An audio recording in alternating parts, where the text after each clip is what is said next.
Good morning! People of the internet! Welcome to the Gravel Diaries!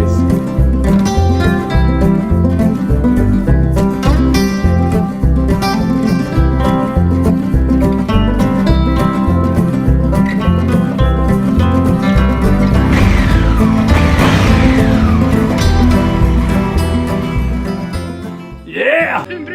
We would like to tell you about the time me and Andreas was on our first trip together, our big motorcycle trip.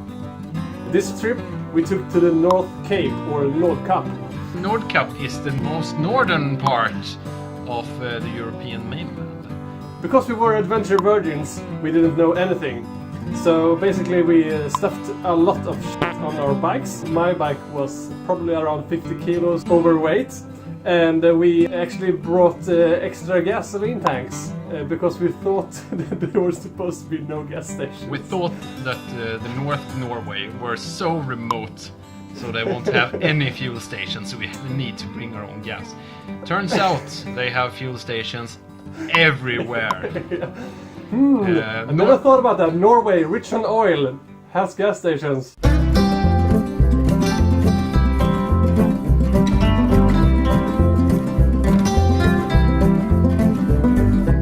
The Nordic countries, Finland, Iceland, Norway and Sweden, all have freedom to roam.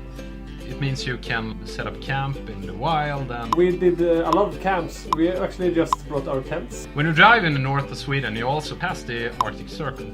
The Arctic Circle is... What is it really? No one knows! The Arctic Circle is like a border you pass, and after you pass it you have the opportunity to see midnight sun for certain times of the year. Something else happened by the sign of the Arctic Circle. Do you recall what it is, Andreas? Can't really recall. It's something. Perhaps really vague something in like this? Asshole. And I dropped my bike. This is actually the first time that I dropped my bike fully loaded. And of course my dear friends just took pictures and laughed at me when I dropped it. Like friends do. True friends laugh at you when you fall.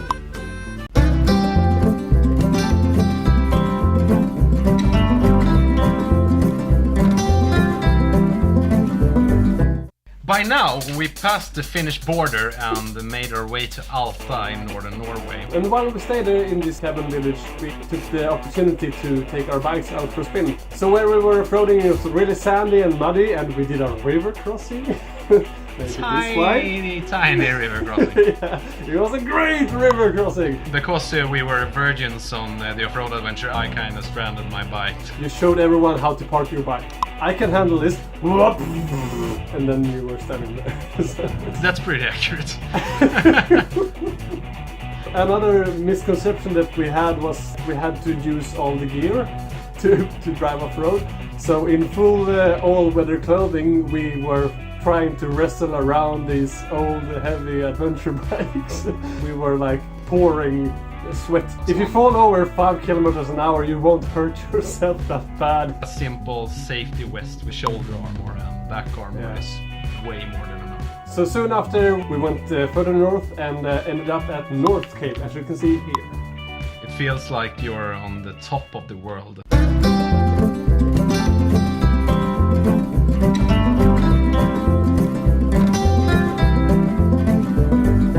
Unfortunately, we had a breakdown. Our friend with the Yamaha BT 1100 Bulldog, his carburetor started to malfunction. Back at Alta, we had to wait a few days. Because the Yamaha dealer was closed on the weekend, we built our own workshop. Yeah. So we tried for a few days working on the carburetor with no success. We ended up wasting 3 days in Alta trying to fix the bike. And during this time, we actually had some time to make other things. So we made a laundry machine, and we made a laundry hang ropes. We did wash. Sadly, we had to take farewell to Jönsa. We had to leave by Monday, or else we hadn't made it home to our jobs. While we were continuing further down, we enjoyed really glorious roads. Like Norway is the most beautiful place on earth. And it was kind of uneventful, but really nice.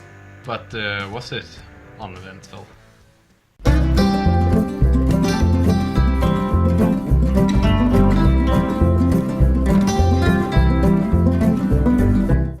Well, something did happen. I wouldn't say that I was involved in it. I drove my bike on a small walk path, and this walk path looked like it was kind of like gravel. So you slipped and you fucking decapitated the ass of your bike.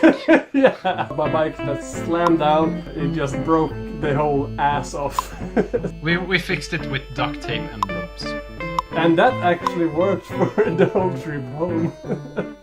What did we learn? We learned that don't pack unnecessary shit on your bike.